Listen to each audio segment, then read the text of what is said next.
Good day, this is William Garvey, Editor-in-Chief of Business and Commercial Aviation magazine. Today we're speaking with David Rimmer, a friend and former colleague of mine at BCA, who's now president of JFI Jets, a charter provider with bases on the Atlantic and Pacific coasts.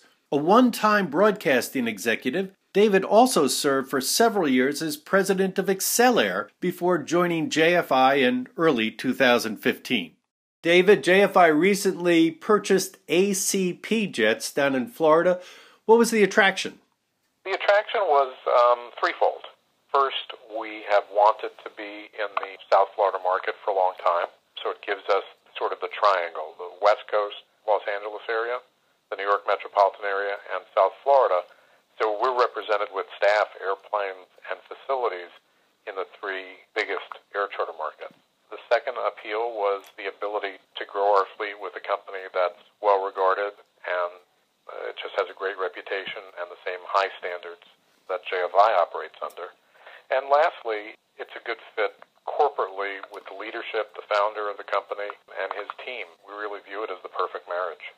David, you have a background in broadcasting, and you've said in the past that you see similarities between broadcast people and aviation people. What exactly are those similarities? I recognize that from early on, from the time that I started in radio when I was in high school, that very high-profile people, whether they're broadcasters or corporate executives or politicians, they have a level of expectation about the people around them and the kind of support that they need, and to really have a single-minded focus on their needs. And that carries forward, really, to private aviation in a lot of ways. And it was part of, actually, how I got my first job at Excellair, was to convince them that I understood the mindset of their customer base. And it proved to be correct. Now, you're particularly keen on travel to Cuba. What do you think is the potential market there for business aviation in the near future, say the next 5 years? Well, I think things are going to change drastically from what they are now in Cuba, and I think there are going to be different phases of demand. Right now, there's a business curiosity about what the opportunities are for corporations in the U.S.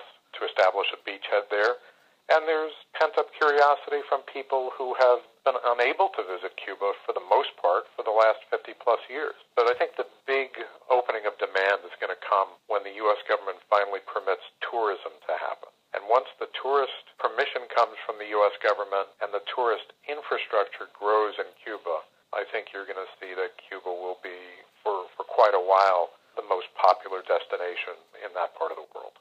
You mentioned your former association with Excellair. You were a passenger aboard the Excellair Legacy that collided with a 737 over the Amazon. 2016 will mark the 10th anniversary of that accident. What lessons did the tragedy provide? Well, personally, the most important lesson is to never take anything for granted. So I'm grateful for every morning that I wake up. I'm grateful for the moments I get to spend with family and friends and at work. I'm a very lucky man. I'm very fortunate to have escaped the fate of the people who were on the airliner, and it was a close call. From an operator's point of view, I think the most important lesson is to never underestimate the complexity of a trip. If you think you've done enough homework and it's something that's unusual, just keep doing the homework and exhaust every possible resource to make sure that you've mitigated risk as much as humanly possible. There's inherent risk in what we do, so it's our obligation to eliminate the risk as much as we can. And then I think the other lesson is hopefully one that the Brazilian government has learned, which is that there are, at least 10 years ago or 9 years ago, there were desperately needed reforms in their air traffic control system, and I hope that they've taken the accident to heart and made changes as a result of it, especially with some of the big sporting events that are coming up in Brazil. I wish I could tell you that I believe that they have, but I hope that they have. And I have to bring up the point that your aviation career began at BCA. And you were a fine staff member. I very much liked working with you. But tell me this, is it easier to write a story for BCA or sell a charter flight? Oh, definitely. It's tougher to write a feature story for BCA. I think that Jessica Salerno will validate that I was not known for meeting deadlines too well, but hopefully the finished product was worth it. But much harder to write than it is to work in the charter world. Unfortunately, about those deadlines, you were one of a cast of many. I'm glad to hear that, although I never heard that back then.